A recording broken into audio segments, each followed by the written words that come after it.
Hey everyone, this is Dr. Daniel Sugai, board certified dermatologist. Today I want to talk about a nice product called Dermatologist's SPF 46 Tinted Moisturizer. It is anti-aging, oil-free, broad spectrum, over SPF 30.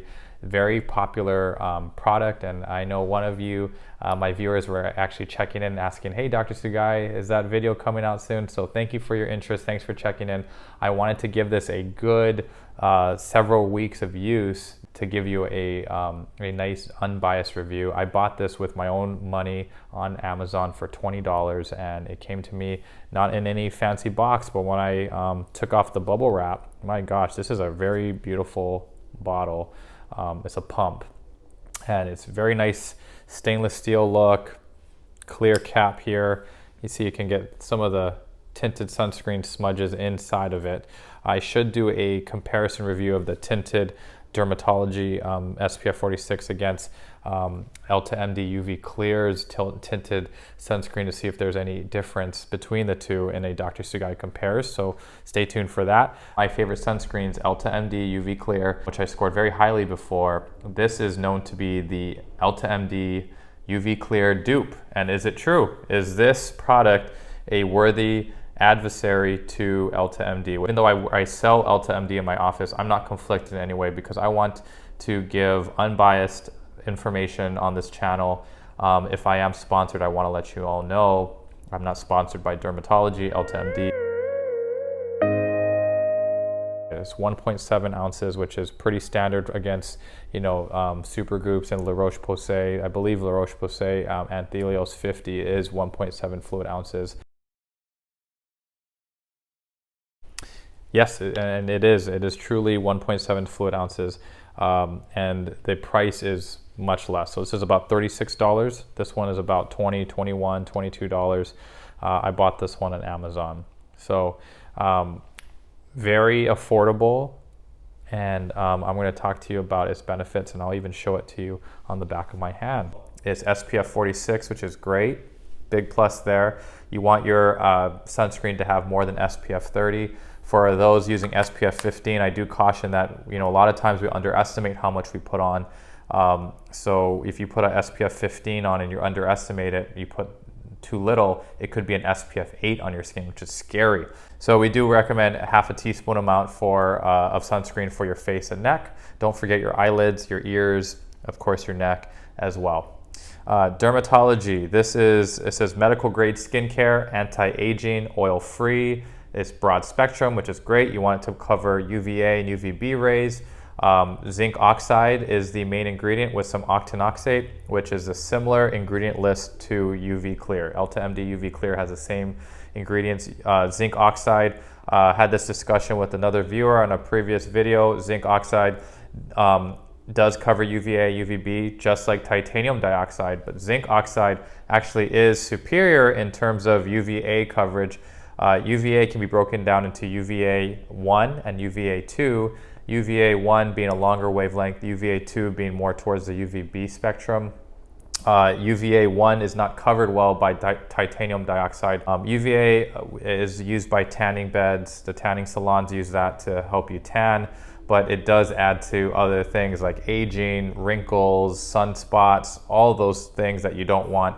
UVA you definitely want to have covered. UVB is UV burn, is UV bad. It can cause skin cancers, burns. UVA we say is UV aging, but it also can contribute to your risk of skin cancer. So you want to cover for both. This being tinted, it has that the iron oxide ingredient, and you can see it on the back here. It has the inactive ingredient list right on the bottle itself. So it has iron oxides listed at the very bottom, second to last ingredient mentioned. And that we talked about in the La Roche-Posay tinted versus non-tinted formulation Dr. Sugai compares video. Tinted sunscreens do have that iron oxide benefit, blocking blue light from your screens, your devices, your cell phone. Watching me dance on TikTok, you're gonna get blue light on your face. So wearing tinted sunscreen, you could have coverage from the blue light, which can add to wrinkles. If you have melasma, potentially could worsen that, worsen dark spots. So it is nice to have a tinted sunscreen on hand. And I want guys to not feel as bad wearing tinted sunscreen as well. I think this is a nice intro to wearing tinted sunscreen because it doesn't give you a thick tinted look.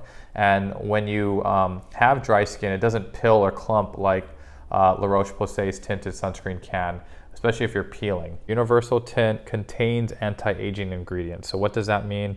It has some really nice ingredients in it, and one of my favorites is, you know, bingo, niacinamide. Niacinamide being a vitamin B3 anti-inflammatory ingredient that's helps with redness, helps with acne. Like it for patients with acne-prone skin or rosacea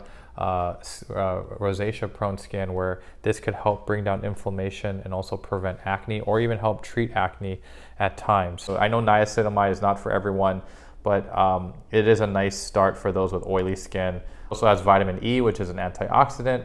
It also has moisturizing factors like glycerin, hyaluronic acid. Those are all nice for this time of year. It's starting to get cold. We need more moisturizing factors in our sunscreens. Glycerin and hyaluronic acid are humectants that draw in water and retain it. So this is a nice sunscreen for those with dry skin as well. So going through the skin types, there's dry skin, combo, or normal skin, which has a little bit of both. Dry skin on the sides of the face, T-zone oily, and then there's oily skin, patients with oily skin. This, I'd say, can cover both sides of the spectrum and in between too, because of the moisturizing factors plus the niacinamide. So which makes it a pretty dangerously solid sunscreen, which is really cool. I mean, like, come on, we got moisturizing factors, we got niacinamide, which is one of my favorite ingredients, and zinc oxide and octinoxate. Zinc oxide is a example of a physical blocker or mineral ingredient, whereas octinoxate is a chemical ingredient that will be banned in Hawaii starting January 2021, as well as oxybenzone. So just a heads up on that.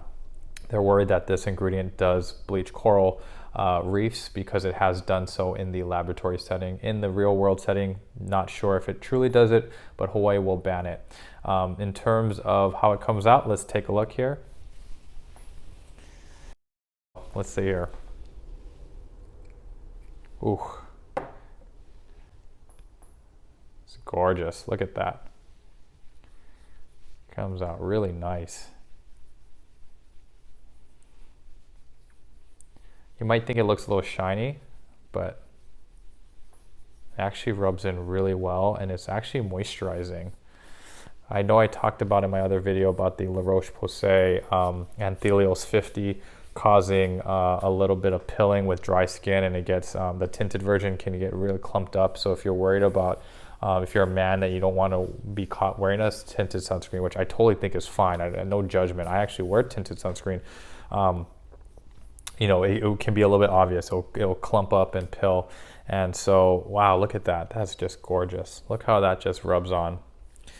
Again, I bought this with my own money. I'm not paid by Dermatology at all. And I'm just really impressed by this sunscreen. So, you know, if I do a end of the year 2020, my faves, this is really impressive, you know. So I've been using this almost daily, and I've been really liking it. Having a iron oxide containing sunscreen that you like, that's moisturizing for the fall winter that we're getting into now. I mean, it's like just the overall, just overall awesome. I mean, I love it. This is great. So do you want to see how it looks on my face? Okay.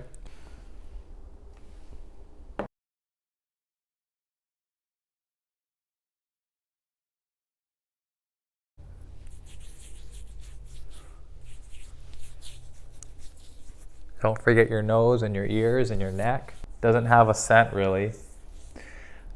I can imagine people who want a tinted sunscreen to hide blemishes. This one isn't very tinted. If you're skin of color and you want something that blends in a little bit more your tone, leaves more of a tinted finish, this one might not be for you.